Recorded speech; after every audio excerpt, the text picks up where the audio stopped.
Hello students, मैं doctor Renu Butara, lecturer chemistry, Rajesh Pilot, government polytechnic college Dausa.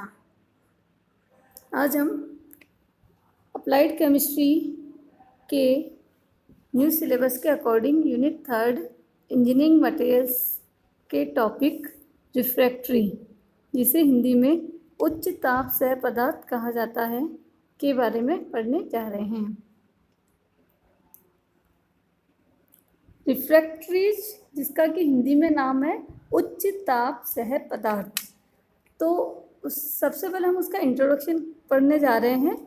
Introduction में ये कि इसके नाम के अकॉर्डिंग उच्च ताप सह पदार्थ के अकॉर्डिंग इसका जो मीनिंग निकलता है कि ऐसे पदार्थ जो उच्च ताप को सहन कर सकते हैं, और उच्च ताप सहन करने के साथ साथ में वो पिघले भी नहीं, उनमें कोई डिफॉर्मेशन भी नहीं हो, गले भी नहीं, तो ऐसे पदार्थ उच्च ताप सह पदार्थ कहलाते हैं। और उनको इस प्रकार डिफाइन किया जाता है कि रिफ्रैक्ट्रीज वे अकार्बनिक पदार्थ होते हैं जो कि बिना गले, बिना पिघले, बिना शेप में परिवर्तन हुए उच्च तापमान को सहन कर सकते हैं।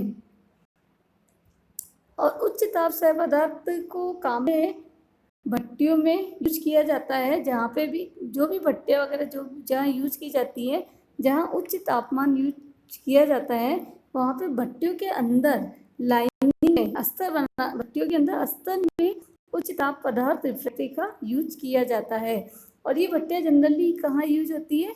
जैसे धातु कर्म में, मेटलर्जी में होती है, सीमेंट मैन्युफैक्चरिंग में होती है, ग्लास मैन्युफैक्चरिंग में होती है। जहाँ पे भी उच्च तापमान की ज़रूरत पड़ती है, उन भट्टियों में अंदर लाइनिंग के लिए यूज़ किया जाता है। और रासायनिक रूप से जो रिफ्रैक्ट्री है, उच्च ताप सह पदार्थ है, वह धात्विक ऑक्साइड होते हैं, कार्बाइड हो सकते हैं, बोराइड्स हो सकते हैं, नाइट्राइड्स हो सकते हैं। और सबसे सिंपल जो एग्जांपल है इसके, जैसे alumina Al2O3, silica SiO2, magnesium oxide MgO, calcium oxide है ये। इसके अलावा जैसे ग्रेफाइट है, सिलिकॉन कार्बाइड होता है SiC, वह भी रिफ्रैक्ट्री का कार्य करता है। प्रॉपर्टीज ऑफ गुड रिफ्रैक्ट्रीज, कि अच्छी रिफ्रैक्ट्री में क्या क्या प्रॉपर्टीज होनी चाहिए। तो सबसे फर्स्ट प्रॉपर्टी जो होनी चाहिए कि रिफ्रैक्टिव मटेरियल इस प्रकार का होना चाहिए कि जो बिना मेल्ट हुए उच्च तापमान को सहन कर सके, जो कि इसकी डेफिनेशन है। सेकंड प्रॉपर्टी जैसे है कि it should have high strength, कि जो भी इसकी मजबूती है बहुत ज़्यादा होनी चाहिए, ताकि जो भट्टियों में लोड वगैरह डाला जाता है वो उससे ये खुद नहीं टूट जाए। थर्ड है it should have high load bearing capacity at high temperature, कि जो भी लोड बियरिंग कैपेसिटी है ना, हाई टेम्परेचर पे भी अच्छी होनी चाहिए। ये नहीं कि जैसे टेम्परेचर बढ़ता जाए कि लोड बियरिंग कैपेसिटी कम हो जाए। तो लोड को सहन करने की क्षमता उच्च तापमान पर भी उच्च होनी चाहिए। नेक्स्ट है it should be able to withstand vibrations, कि ये रिफ्रैक्टिव मटेरियल ऐसा होना चाहिए जो कि कंपनों को सहन कर सके। क्योंकि कई बार भट्टी है वो रोटेरी होती है, घूमती भी होती है, तो उनमें जो भी कंपन होते हैं, रिफ्रैक्टिव मटेरियल इस प्रकार का होना चाहिए जो कंपन को सहन कर सके।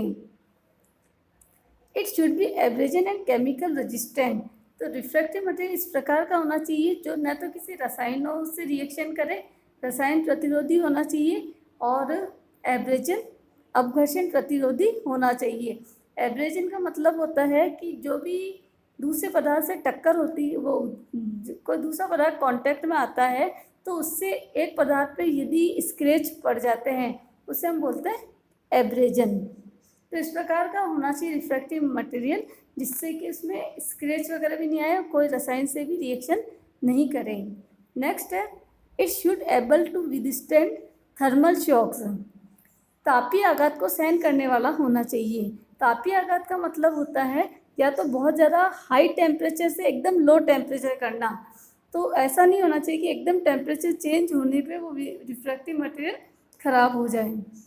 नेक्स्ट है it should be impermeable to gases, chemicals etcetera, कि जो भी रिफ्रैक्टिव मटेरियल है उसे गैसेज और केमिकल वगैरह के प्रति इम्परमिएबल, अपारगम्य होना चाहिए।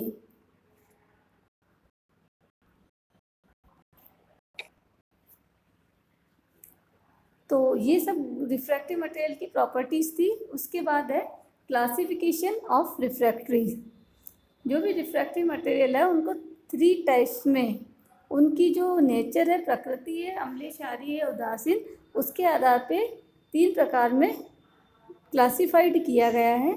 फर्स्ट है अम्लीय, सेकंड है क्षारीय, थर्ड है उदासीन। तो फर्स्ट है एसिड रिफ्रैक्टरी, अम्लीय उच्च ताप सह पदार्थ। तो जो अम्लीय रिफ्रैक्टरीज है वो एसिडिक ऑक्साइड से बनी हुई होती है।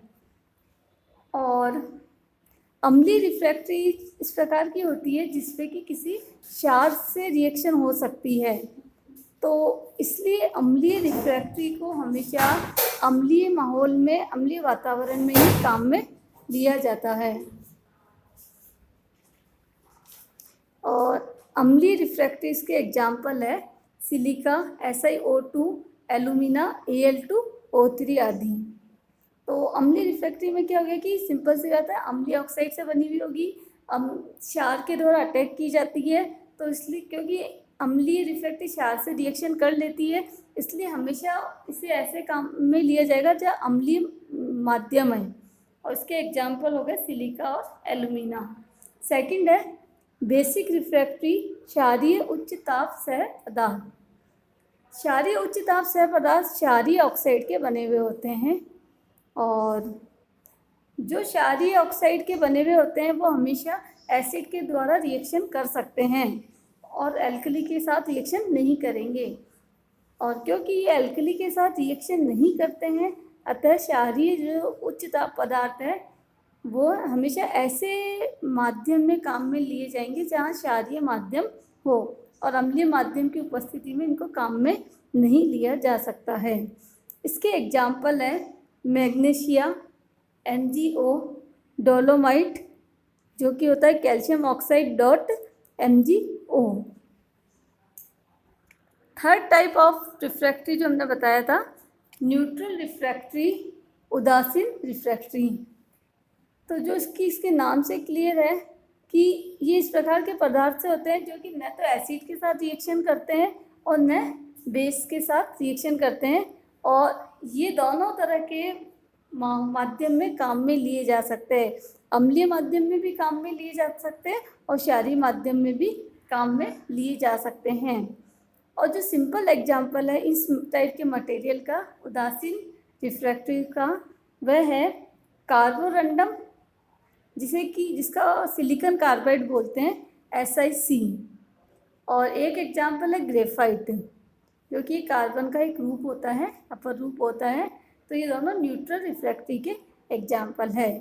तो हमने आज रिफ्रैक्टरी उच्च ताप सह पदार्थ का जनरल इंट्रोडक्शन के बारे में पढ़ा, उस अच्छे रिफ्रैक्टरी के लिए जो क्या प्रॉपर्टीज़ होनी चाहिए उसके बारे में पढ़ा, और साथ में क्लासिफिकेशन के बारे में पढ़ा। तो आज का अपना ये टॉपिक यही कंप्लीट होता है। Thank you.